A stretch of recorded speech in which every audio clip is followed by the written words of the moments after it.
صل على محمد وآل محمد.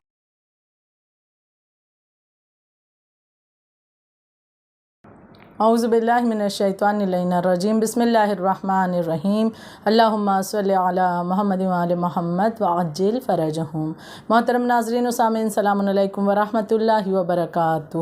رسالۃ الحقوق کی اس سیریز میں آج کے ایپیسوڈ میں ہم بات کریں گے، چونکہ آپ کے ذہن عالی میں محفوظ ہوگا کہ بات اب عبادتوں کے حقوق کی چل رہی ہے. آغاز نماز سے ہوا ہے اور آج جس حق کی، جس عبادت کی حق کی بات ہوگی وہ عظیم عبادت کہ جس کے ذریعے سے یقیناً انسان اپنے آپ کو گناہوں سے بہت دور کر کے اور خدا سے بہت قریب کر لیتا ہے، وہ عظیم عبادت کے جسے ہم روزہ کہتے ہیں. اور روزے کا بھی حق ہے. امام زین العابدین علیہ السلام نے روزے کے حق کے متعلق بھی بیان فرمایا ہے، اور اسی کے متعلق آج کے اس ایپیسوڈ میں ان باتوں کا ذکر کروں گی. روزے کا حق کیا ہے؟ امام فرماتے ہیں کہ روزے کا حق یہ ہے کہ تمہیں یہ معلوم ہونا چاہیے کہ روزہ ایک پردہ ہے جو خدا نے تمہاری زبان، تمہارے کان اور تمہاری آنکھ، تمہاری شرمگاہ اور تمہارے پیٹ پر ڈال دیا ہے تاکہ اس کے ذریعے تمہیں آگ سے بچائے. پھر اگر تم نے روزہ نہیں چھوڑ دیا تو تم نے اپنے اوپر پڑے ہوئے خدا کے پردے کو چاک کر ڈالا.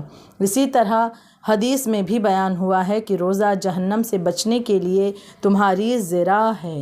اگر اس پردے سے تمہارا اعضاء و جوارح کو آرام ملتا ہے تو اس کا مطلب یہ ہے کہ تمہیں یہ امید ہو گئی ہے کہ تم پردے میں ہو، اور اگر تم نے اس پردے کا پاس و لحاظ نہ کیا تو تم نے اس کے پردے میں خلل اور رخنا ڈال دیا.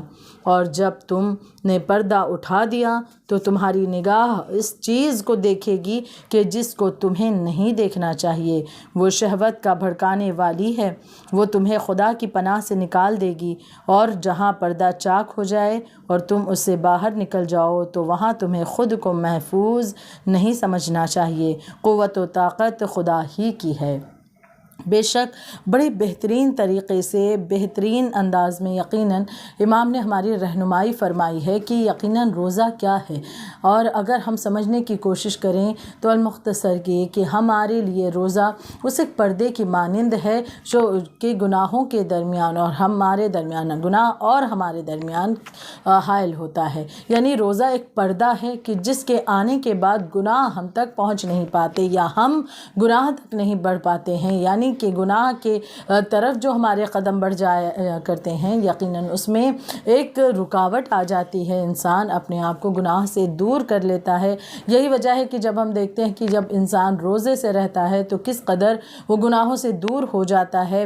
بعض اوقات یہ بھی سننے میں آتا ہے کہ انسان یہ کہتا ہے کہ بھائی روزے سے ہیں تو جھوٹ نہیں بولیں گے، روزے سے ہیں تو کیسے غلط کام کہہ دیں، غلط بات کہہ دیں، کیسے کسی کی برائی کر دیں. یقیناً یہ انسان خیال کرتا ہے کہ روزہ ہے اگر اس کا تو وہ گناہوں سے اسے اپنے آپ کو دور کرنا ہے.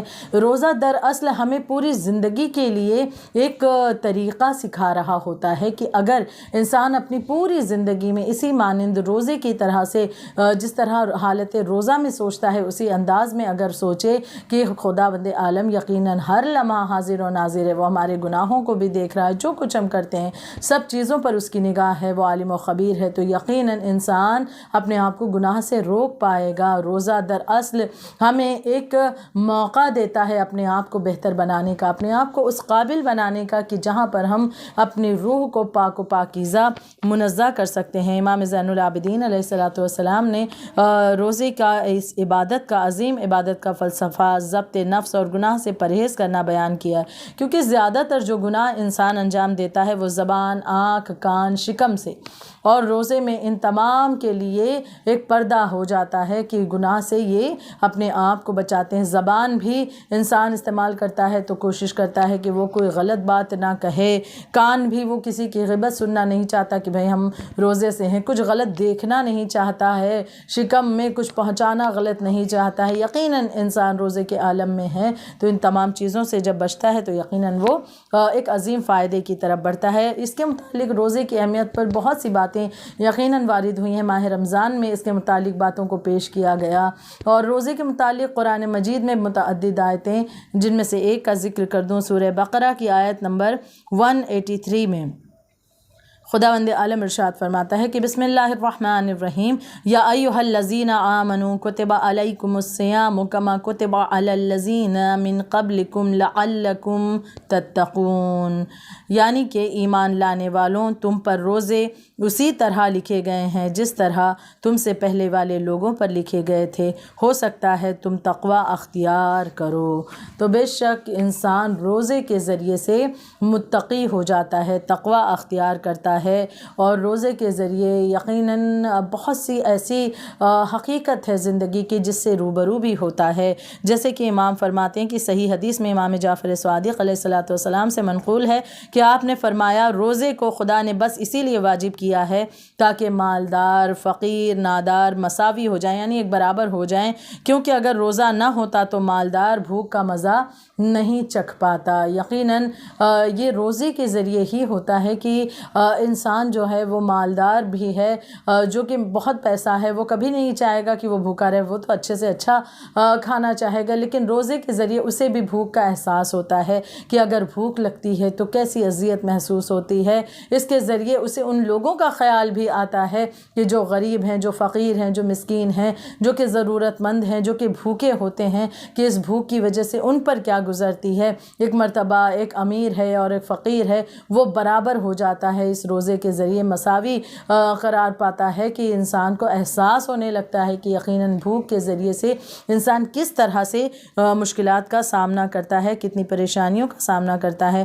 مولا کائنات امام علی علیہ السلام فرماتے ہیں، نہج البلاغہ میں امام علی علیہ السلام نے مختلف لفظوں میں روزے کے بارے میں بیان کیا ہے، اور یہاں پر ایک اشارہ دیتی چلوں کہ مولا علی علیہ السلام فرماتے ہیں کہ روزہ رکھنا بدن کی زکوٰۃ ہے، یعنی آپ نے روزے کا فلسفہ بدن کی سلامتی قرار دیا ہے کہ روزہ رکھنا بدن کی زکوٰۃ ہے۔ ہم مال کا جو کچھ بھی زکوٰۃ کے ضمن میں باتیں وارد ہوئی ہیں اس کے متعلق ہم یقیناً خیال کرتے ہیں کہ ہم زکوٰۃ ادا کر سکیں۔ اگر ہم اپنے جسم کے زکوٰۃ کی بات کریں تو یہ روزہ ہی ہمارے بدن کی زکوٰۃ ہے کہ اس کے ذریعے انسان جو ہے وہ اپنے بدن کی سلامتی اس طرح سے چاہتا ہے کہ جہاں ایک طرف گناہوں سے بھی دور ہوتا ہے وہیں دوسری طرف اس کا یہ جسم بھی قوی ہوتا ہے۔ ہم دیکھتے ہیں کہ یہ روزہ کہ جس کے متعلق بہت سارے فائدے اسلام بتا رہا ہے، آج اس سماج میں غیر مسلم افراد بھی، یہاں تک کہ سائنس بھی اس بات کو واضح کر رہا ہے، پروف کر رہا ہے کہ روزے کے ذریعے انسان کو ایک بہترین طاقت ملتی ہے اور ایک ایسی قوت آتی ہے جسم میں کہ اس کا امیون سسٹم اتنا مضبوط ہو جاتا ہے کہ اس کے امیون سسٹم جو کہ قوی ہو جاتا ہے، مضبوط ہو جاتا ہے، اتنا کہ اسے سال بھر جو ہے بیماریوں سے لڑنے کی ایک قوت، ایک طاقت مل جاتی ہے۔ اگر انسان ایک مہینہ ماہ رمضان کا روزہ رکھتا ہے تو روزے کا حق یقیناً ہمیں جاننا ہے کہ یہ حق ہے روزے کا۔ وہ روزہ ہمیں نہ صرف یہ کہ ہمیں خدا کی بارگاہ میں بہتر بناتا ہے، خدا کی بارگاہ میں ہمیں قربت خدا کی دلاتا ہے، خدا کو ہم راضی کر پاتے ہیں، خوش کر پاتے ہیں، بلکہ اس کے فائدے بہت سارے ہیں۔ ایمان کے اعتبار سے بھی یقیناً انسان کو فائدہ مل رہا ہے، جسمانی اعتبار سے بھی فائدہ مل رہا ہے، دونوں طریقے سے وہ دیکھتا ہے کہ اس کا جسم بھی، اس کی صحت بھی بہتر ہوتی ہے اور وہ گناہ سے بھی دور ہوتا ہے۔ تو یقیناً یہ روزے ان کا فائدہ اٹھانا چاہیے، نہ فقط یہ کہ ہم صرف واجبات ہی، بلکہ جب بھی مستحب روزوں کا بھی موقع آئے، فائدہ ملے، تو یقیناً مستحب روزوں کے اعتبار سے بھی انسان کو خیال رکھنا چاہیے کہ مستحب روزے کے ذریعے بھی اپنی روح کو بہتر بنائے، پاک کریں، منزہ کریں۔ یقیناً پروردگار عالم کی بارگاہ میں دعا گو ہیں خداوند عالم ہمیں اس عظیم عبادت کی توفیق عنایت فرمائے۔ ربنا تقبل منا انک انت السمیع العلیم۔